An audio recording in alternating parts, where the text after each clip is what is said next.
महात्मा बुद्ध डर और शर्म पर काबू पाने के लिए क्या शिक्षा दिया है, वो इस एपिसोड में चर्चा करेंगे। डर और शर्म दो बहुत मजबूत भावनाएं हैं जो हमें अपना सर्वश्रेष्ठ जीवन जीने से रोक सकती हैं। ये भावनाएं अक्सर गहरी बैठी मान्यताओं और पिछले अनुभवों से आती हैं और वे अदृश्य दीवारें बना सकती हैं जो हमें अपने सपनों का पीछा करने, सार्थक संबंध बनाने और बौद्ध धर्म में अपने वास्तविक स्वरूप में रहने से रोकती हैं। डर और शर्म पर काबू पाना आंतरिक शांति पाने और अंदर से मजबूत बनने का एक महत्वपूर्ण हिस्सा माना जाता है। डर आमतौर पर अज्ञात या कुछ महत्वपूर्ण खोने की संभावना के प्रति प्रतिक्रिया होता है। उदाहरण के लिए, हमें किसी नई चीज में असफल होने, दूसरों द्वारा अस्वीकार किए जाने या यहाँ तक कि सफल होने और इसे संभालने का तरीका नहीं जानने का डर हो सकता है।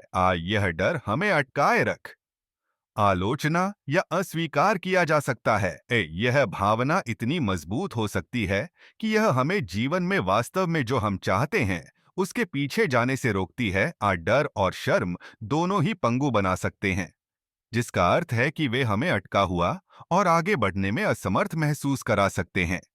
वे हमें उन अवसरों से वंचित कर सकते हैं जो विकास, खुशी और पूर्णता की ओर ले जा सकता था। चुनौतियों का सीधे सामना करने के बजाय हम पीछे हट सकते हैं और सुरक्षित खेल सकते हैं, जो हमें अपनी पूरी क्षमता तक पहुंचने से रोक सकता है। बौद्ध धर्म सिखाता है कि डर और शर्म को दूर करने के लिए हमें इन भावनाओं का सीधे सामना करने की आवश्यकता है। इसका मतलब है कि उनसे दूर भागना या उन्हें नीचे धकेलने की कोशिश नहीं करना, बल्कि उन्हें करीब से देखना और समझना कि वे कहां से आते हैं। जब हम ऐसा करते हैं तो हम यह देखना शुरू कर सकते हैं कि ये भावनाएं अक्सर पुरानी मान्यताओं या पिछले अनुभवों पर आधारित होती हैं, जो अब हमारे काम नहीं आती। अपने डर और शर्म को स्वीकार करके हम अपने ऊपर उनकी शक्ति को छोड़ने की ओर पहला कदम उठाते सिखाता है कि इन भावनाओं का सीधे सामना करके हम उन पर विजय पा सकते हैं और अधिक आंतरिक शांति और लचीलापन प्राप्त कर सकते हैं। जब हम अपने डर का सामना करते हैं और अपनी शर्म को छोड़ देते हैं, तो हम अपने लक्ष्यों को प्राप्त करने के लिए खुद को मुक्त कर लेते हैं, सार्थक रिश्ते बनाते हैं और अपनी सच्ची अभिव्यक्ति करते हैं। पहला कदम यह पहचानना है कि डर और शर्म अक्सर मानसिक रचनाओं पर आधारित होते हैं। कहानियां जो हम खुद से कहते हैं कि हम कौन हैं और हम क्या करने में सक्षम हैं। ये कहानियां निश्चित सत्य नहीं हैं।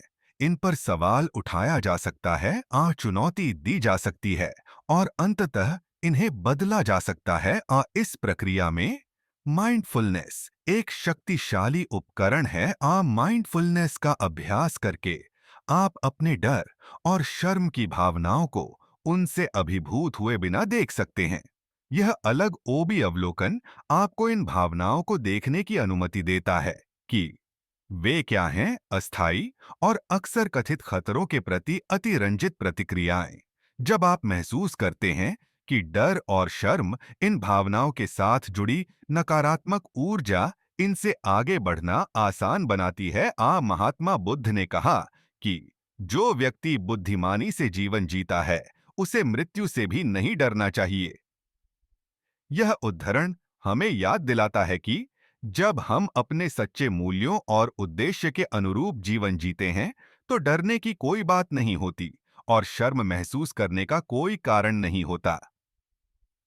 इन भावनाओं की प्रकृति को समझकर और इनसे परे जाना सीखकर आप स्वयं को उनकी सीमाओं से मुक्त कर सकते हैं और अधिक साहस, आत्मविश्वास और शांति के साथ जीवन जी सकते हैं। डर और शर्म पर काबू पाना निडर बनने के बारे में नहीं है, बल्कि इन भावनाओं को स्वीकार करने, उनके मूल को समझने और उनसे ऊपर उठने का चुनाव करने के बारे में है।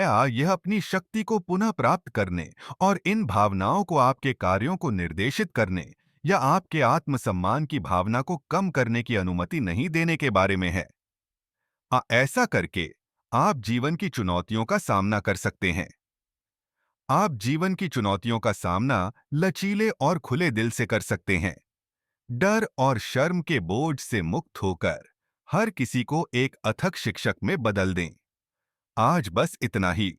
भगवान बुद्ध कथा के आगामी एपिसोड में हम और चर्चा करेंगे।